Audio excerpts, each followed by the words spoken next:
আসেন দেখে নেই সেটার বিধান আমার নবীর সময় কেমন অবস্থা ছিল। এই অবস্থা আমার নবীর সময়েও ছিল। মেয়েদেরকে পর্দার বিধান নিয়ে অনেক সেকুলারিস্ট, আমাদের দেশের অনেক বুদ্ধিজীবী, তারা বলে যে ইসলাম নারীদের উপরে অধিকার সঠিকভাবে দেয় নাই। এবার আপনি বলবেন, আপনি বুঝবেন, এরকম কাউকে পেলে আপনি বুঝাবেন যে ইসলাম নারীকে অধিকার দিয়েছে কিনা। মুসলমান ভাইয়েরা আমার, বন্ধুরা আমার, এবার যে ঘটনাটা বলতেছে এটাও আল্লামা ওয়াহিদি রাহিমাহুল্লাহ তার আসবাবুন নুজুল নামক কিতাবের মধ্যে নিয়ে এসেছেন। বিশ্বনবীর সাহাবী হযরত আওস ইবনে সাবিত রাদিয়াল্লাহু তাআলা আনহু যখন মৃত্যুবরণ করলেন, মৃত্যুবরণ করার পর তার 3টা কন্যা সন্তান রেখে যায়। কয়টা? জোরে বলেন কয়টা? 3টা সন্তান রেখে আল্লাহর নবী সাহাবী হযরত আওস ইবনে সাবিত রাদিয়াল্লাহু তাআলা আনহু মৃত্যুবরণ করেন। সাথে সাথে তার যে স্ত্রী সে তো আছে। এই 3জন 4জন মানুষের চলার কোনো অবস্থা ছিল না, তাদের আয়ের কোনো উৎস ছিল না। যখন আওস ইবনে সাবিত মৃত্যুবরণ করে, আওস ইবনে সাবিত রাদিয়াল্লাহু তাআলা আনহু যখন মৃত্যুবরণ করে, তার সবকিছু শেষে দাফন কাফনের পরে তার 2জন চাচাতো ভাই, একজনের নাম হলো সুয়াইদ, আরেকজনের নাম হলো আরফাজা। এই 2জন চাচাতো ভাই এসে আওস ইবনে সাবিত রাদিয়াল্লাহু তাআলা আনহুর যত সম্পদ সব তারা নিয়ে যায়। ওই স্ত্রীকে চলার মতো কোনো কিছু দেয় না। 3জন মেয়েকে নিয়ে মহিলা কেমন ভাবে চলবে এইটাও তারা কোনো চিন্তা করে না, সব সম্পদ নিয়ে যায়।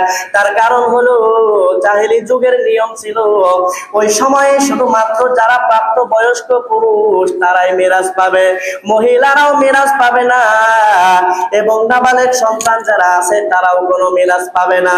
নাউযুবিল্লাহ। এবং ওই সময় মিরাজের ভাগদার দেওয়া হতো এমন ভাবে, লা ইউতানা ইল্লা মান কাতালা আলা যাবিল খায়রি ওয়া হাযাল গনিমা।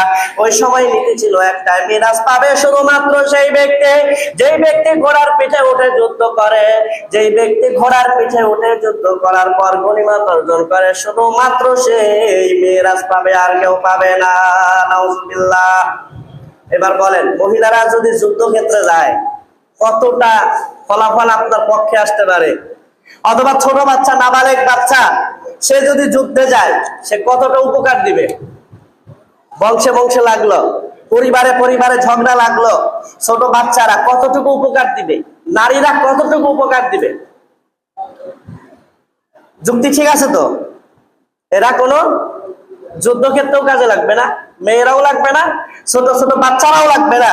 জাহিলি যুগে বলতো যে যারা যুদ্ধে কাজে লাগে না, গনিমত অর্জন করতে পারে না, এদের আবার কিসের মিরাজ, এদের আবার কিসের উত্তরাধিকার? বলেন নাউযুবিল্লাহ।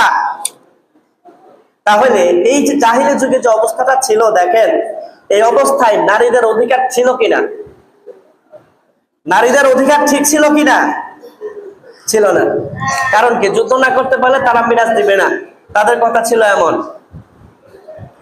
মুসলমান ভাইয়েরা আমার, বন্ধুরা আমার, আওস ইবনে সাবিত রাদিয়াল্লাহু তাআলা আনহু চলে গেলেন মহাবিপদে।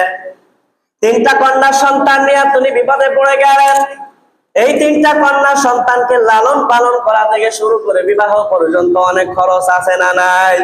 জোরে বলেন আছে না নাই? এই মহিলার নাম ছিল উম্মে হুজ্জা। এই উম্মে হুজ্জা রাদিয়াল্লাহু তাআলা আনহা আল্লাহর নবীর কাছে চলে গেল। আল্লাহর নবীর কাছে গিয়ে বলছেন, নবী গো, আওস তো মারা গিয়েছে, সাথে সাথে তার 3টা মেয়েকে আমার কাছে ছেড়ে গিয়েছে গো নবী। আমার তো এমন কিছুই নাই যা তারা আমি এই 3টা মেয়েকে লালন পালন করতে পারে, তাদের বিবাহ পর্যন্ত লালন পালন করব, তাদের বিয়ে পর্যন্ত আমি খরচ দিব গো নবী। এইটা তো আমার কোনো সুযোগ নাই। ওদের বাবা অনেক সম্পদ রেখে গিয়েছে গো নবী, ওই সম্পদ গুলো সুয়াইদ এবং আরফাজা তারা নিয়ে গিয়েছে। তারা আমাকে কিছুই দেয় নাই, তারা আমাকে খেতেও দেয় না, তারা আমাকে পান করতেও দেয় না।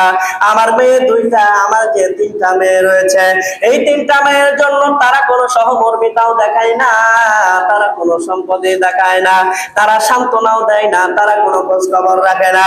আমার নবী বিশ্বনবী মুহাম্মদুর রাসূলুল্লাহ সাল্লাল্লাহু আলাইহি ওয়াসাল্লাম একজন সাহাবাকে দিয়ে ওই সুয়াইদ এবং আরফাজাকে যখন ডেকে আনলো, আল্লাহর নবী যখন বললেন তুমি আউসের স্ত্রীকে কেন তোমরা কোনো কিছু দাও নাই, তার সম্পদ কেন তোমরা নিয়ে গিয়েছো?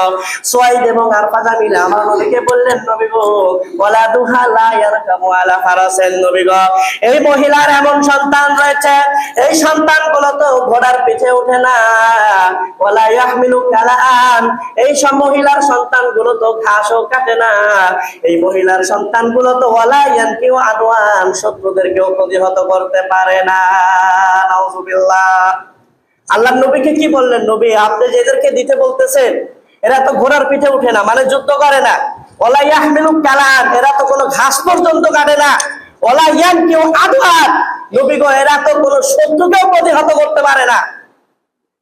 যুক্তি ঠিক আছে কিনা? কথা বলেন ঠিক আছে কিনা? এই যুক্তি শুনে আমার নবীও সেই সময় চুপ হয়ে গেছেন। আল্লাহু আকবার। আমার নবী কথা বলেন নাই। কেন বলেন নাই? আল্লাহর নবী তখন এই সুয়াইদ এবং আরফাজাকে বলছেন, ঠিক আছে তোমরা এখন চলে যাও, তোমরা এখন আমার কাছ থেকে চলে যাও, যতক্ষণ না আল্লাহ তাআলা এই ব্যাপারে আমার কাছে কোনো কিছু নাজিল করেন ততক্ষণ পর্যন্ত তোমরা আমার কাছ থেকে চলে যাও, বিধান এলে আবার তোমাদেরকে জানাই দেওয়া হবে। সুবহানাল্লাহ। তাহলে আল্লাহর রাসূল ইচ্ছা করলেই বলতে পারতেন, কিন্তু আল্লাহর রাসূল যেটা বলতেন সেটা আল্লাহর পক্ষ থেকে কোনো ইশারা ছাড়াও আমার নবী কোনো কথা বলতেন না।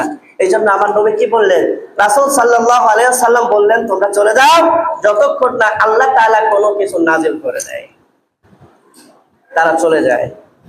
এরপরে আল্লাহ রাব্বুল আলামিন আবার আয়াত নাজিল করে দেন। আল্লাহু আকবার। লিররিজালি নাসিবুম মিম্মা তারাকা ওয়ালিদানি ওয়াল আকরাবুন।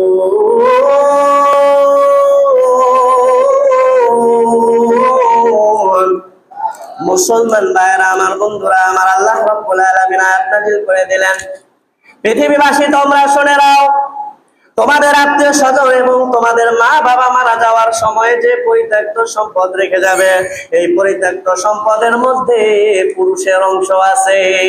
সুবহানাল্লাহ।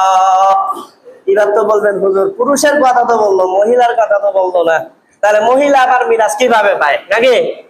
এরপরেই আছে ওয়ালিনিসাই নাসিবুম মিম্মা তারাকা ওয়ালিদানি ওয়াল আকরাবুন।